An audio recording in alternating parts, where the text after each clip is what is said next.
Hiduplah Indonesia Raya, Indonesia Raya, merdeka, merdeka, tanahku, negeriku yang ku cinta. Indonesia Raya, merdeka, merdeka, hiduplah Indonesia Raya.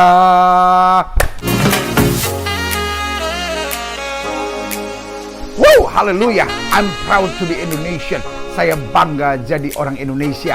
Dan di saat-saat seperti ini kita harus gaungkan kembali Indonesia Raya, kita hidup. Karena saudara yang kasih dalam Tuhan, di situasi badai yang cukup berat ini, kita tetap percaya ada anugerah Tuhan, ada berkat Tuhan atas Indonesia. Dari saat-saat seperti ini Indonesia harus bersatu. Di saat-saat seperti ini jangan sampai ada orang-orang yang mencari panggung politik demi kepentingannya sendiri. Dan buat saya orang seperti ini adalah orang-orang yang berhati busuk, saudara-saudara. Kenapa? Karena saya pelajari di Timur Tengah saja, Arab dan Israel, ya kan, itu Palestina dan Israel perang hampir tiap hari, saudara-saudara. Tetapi ketika COVID-19 melanda, keduanya damai, ya kan. Israel membantu Palestina, Palestina tidak lagi mengadakan bom bunuh diri atau apapun, semua terlihat manis. Kebetulan saya punya teman banyak di pihak Palestina, saya punya teman banyak di pihak Israel, dan mereka beritahu ini adalah saat yang terindah bagaimana Palestina dan Israel bisa saling mengisi. Saudaraku yang kasih dalam Tuhan, Palestina Israel yang daerah konflik tukang perang saja bisa damai. Masa Indonesia sebentar-bentar ganti presiden lah, ganti menteri kesehatan lah, ini nggak beres lah, itu nggak beres lah. Saudaraku yang kasih dalam Tuhan, kebijaksanaan pemerintah hari-hari ini memang tidak bisa menyenangkan hati semua orang. Tapi saudaraku yang kasih dalam Tuhan, mari kita dukung bersama, mari kita kuat bersama, karena kita tahu ada pemeliharaan Tuhan yang dahsyat dan luar biasa. Indonesia tangguh, Indonesia kuat, Indonesia maju, dan Indonesia tetap diberkati. Haleluya. Nah, saudaraku yang kasih dalam Tuhan, welcome to PHM. Selamat datang di program kita Please Help Me. Dalam program kita Kamu Hebat. Karena saudaraku yang kasih dalam Tuhan, kamu hebat dan engkau adalah orang-orang yang hebat. Kita hebat bukan karena kita pintar, kita hebat bukan karena kita kaya, kita hebat bukan karena sesuatu yang ada pada kita, tapi kita hebat karena kita disertai Tuhan. Kita hebat karena malaikat Tuhan jaga kita. Kita hebat karena anugerahnya turun senantiasa atas kehidupan kita. Haleluya, haleluya, haleluya. Apa kabar saudara hari ini? Mungkin sebagian saudara berkata, ya biasa pendeta, masih di rumah aja, tiap hari cuma nyanyi bangun tidur, tidur lagi, bangun tidur, tidur lagi, bangun tidur lagi. Saudara yang kasih dalam Tuhan, kita semua hari-hari ini jadi orang kaya, bangun tidur, bangun tidur, bangun tidur, tapi tetap sukacita Tuhan menguasai hidup kita. Nah, ada yang bertanya dalam program PHM ini, karena dalam program PHM everyone free to ask, ya kan, setiap orang bebas untuk bertanya. Ada yang tanya begini, jadi cara bertanyanya hashtag PHM, lalu sampaikan pertanyaan saudara. Ada yang tanya begini, pendeta, bagaimana dengan kekhawatiran yang menguasai dan menghantui hidup saya? Dan ini benar-benar membuat saya selalu panik dan bingung dalam kehidupan. Nah, saudaraku yang kasih dalam Tuhan, kita harus mengerti dulu bahwa Allah tidak pernah memberikan roh yang mendatangkan ketakutan. Betul, virus Corona ini atau COVID-19 ini betul sangat mengkhawatirkan dan betul sangat menakutkan buat sebagian orang. Tapi saudaraku yang kasih dalam Tuhan, jangan ditambah lagi ketakutan. Nah, iblis itu licik. Jadi iblis itu mencari kapan ada isu apa saja. Misalnya, ya kan, tubuh kita kurang sehat, wah, langsung dia mulai berkecamuk dalam pikiran kita. Lalu misalnya ada masalah sama suami, langsung berkecamuk dalam hidup kita. Kenapa? Karena kekhawatiran ini adalah strategi iblis untuk memisahkan kita dari kasih Tuhan. Mungkin setelah menatap saya dan berkata, kenapa kekhawatiran dapat memisahkan saya dari kasih Tuhan? Karena gini, orang khawatir nggak bisa ingat kebaikan Tuhan. Orang khawatir nggak bisa ingat firman Tuhan. Orang khawatir kalaupun ingat firman Tuhan, dia bilang, ya saya sih tahu Tuhan bilang akan menyertai, tapi langsung dia bantai sendiri gitu. Jadi karena itu sekali lagi saya bilang, kekhawatiran adalah cara iblis untuk memisahkan kita dari kasih Tuhan. Karena orang khawatir nggak ingat kebaikan Tuhan. Makanya berkali-kali Tuhan bilang, jangan kamu melupakan segala kebaikan yang sudah kau terima. Lalu yang kedua, orang-orang khawatir udah tidak ingat lagi janji Tuhan. Kalaupun dia ingat, sebentar-bentar dia lawan lagi. Ya, saya sih percaya Tuhan jaga, tapi saya sih percaya, tapi saya percaya Tuhan. Saudaraku yang kasih dalam Tuhan, Kok sudah udah dirasuk setan, kok masih membela diri? Gimana sih gitu? Masa kita mau belain setan, kita lawan setan. Kita mulai percaya, aku percaya Tuhan jaga saya. Yang penting hidup ini teratur. Yang penting hidup ini sesuai dengan hukum-hukum yang ada. Ya kan? Karena Tuhan tidak akan memberkati orang-orang yang melawan hukum, saudara-saudara. Ya kan? Contoh. Oh, saya tahu Tuhan jaga saya. Lampu merah ini kan cuma aturan manusia kan, bukan aturan Tuhan kan. Saya lawan lampu merah, lalu ketabrak. Tuhan kenapa nggak lindungi saya? Karena kau melawan aturan. Ngerti nggak sampai di sini? Jadi saudaraku yang kasih dalam Tuhan, Alkitab sudah bilang, penyakit orang di akhir zaman adalah khawatir, panik, dan bingung.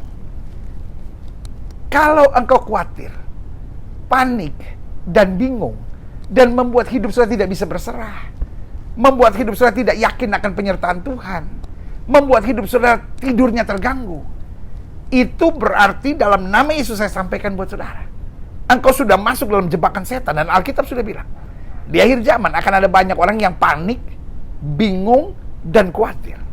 Tapi pada saat yang bersamaan Alkitab bilang, umat yang mengenal Allahnya akan tetap kuat dan bertindak.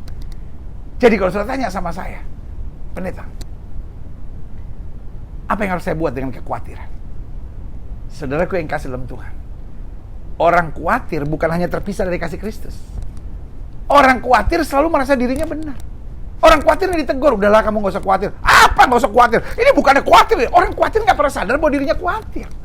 Karena dia masuk dalam jebakan iblis. Jadi dia pikir orang khawatir itu mengganti kata khawatirnya dengan hati-hati, mengganti kata khawatirnya dengan berjaga, mengganti kata khawatir dengan hidup dalam aturan. Saudara yang kasih dalam Tuhan, you know the best. Saudara yang paling tahu kok.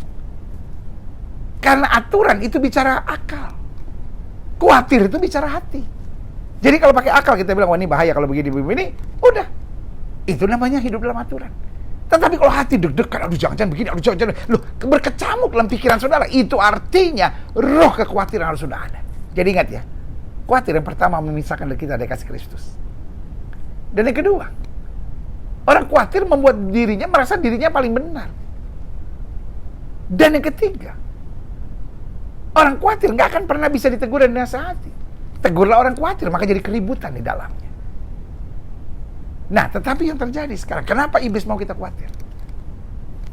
Karena orang khawatir, satu, tadi saya udah singgung, nggak bisa ditegur dan nggak bisa dinasihati. Yang kedua, orang khawatir akan terus tertekan dalam jiwanya. Orang khawatir nggak bisa merasakan kasih Tuhan, berkat Tuhan, kedamaian Tuhan, hidupnya penuh dengan kekhawatiran. Hari ini sebagai hamba Allah, boleh nggak saya katakan, bebaskan dirimu dari kekhawatiran. Kita punya Tuhan yang besar kok.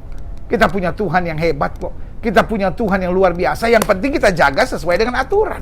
Dan selebihnya kita percaya ada kuasa Tuhan, ada mujizat Tuhan. Hidup ini bos tidak diatur oleh hidupmu bos, bukan karena kehebatanmu bos. Kita sehat sampai hari ini bukan karena kita ke gym bos. Kita sehat hari ini bukan karena kita makan makanan sehat bos. Ada banyak orang yang ke gym, ada banyak orang yang makan makanan sehat. Kalau harus mati juga kok. Iya kan? Jadi mari kita ikuti aturan.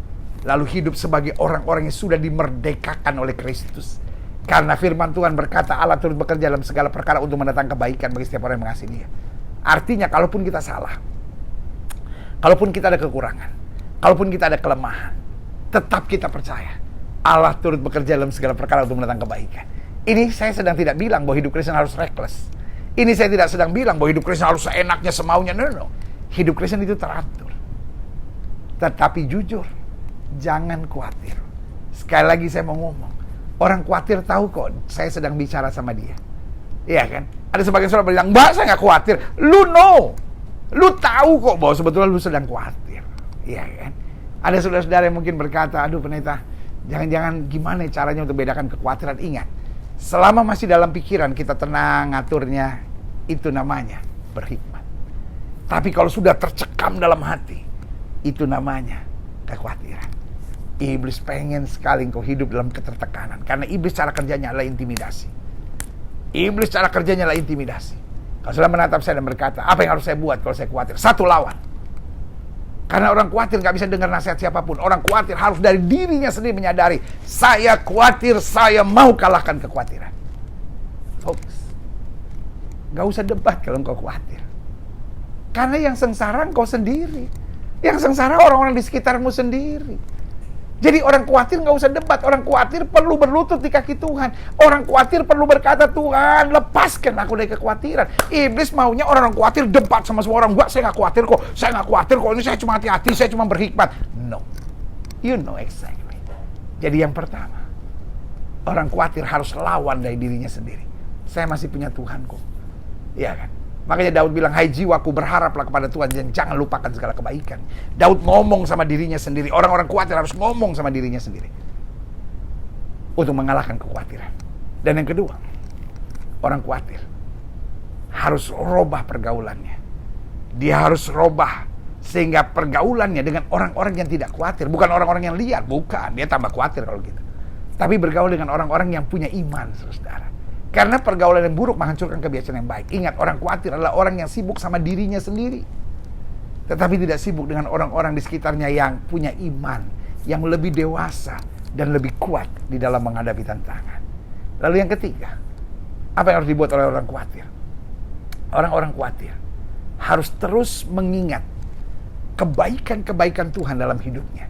Iya ya, Tuhan pernah menolong saya, Tuhan pernah buat mujizat, Tuhan pernah jaga saya, Tuhan pernah lindungi saya, Tuhan pernah lakukan perkara dahsyat buat hidup saya. Kalau dulu dia pernah buat itu, maka sekarang juga akan dia buat. Amin. Dan orang khawatir harus belajar bersukacita dalam segala perkara. Kenapa? Karena setan mau kau kehilangan sukacitamu. Alkitab bilang hati yang gembira adalah obat yang manjur. Orang-orang yang terus khawatir akan terserang berbagai penyakit. Tetapi orang-orang yang lebih tenang dalam hidupnya, orang-orang yang punya iman dalam hidupnya, saya percaya akan terus diberkati. Kalau saudara orangnya panikan, kalau saudara orang khawatiran, saudara orangnya bingungan, nggak usah debat dengan saya dalam program ini. Karena program ini bernama Please Help Me, bukan Please Debate Me.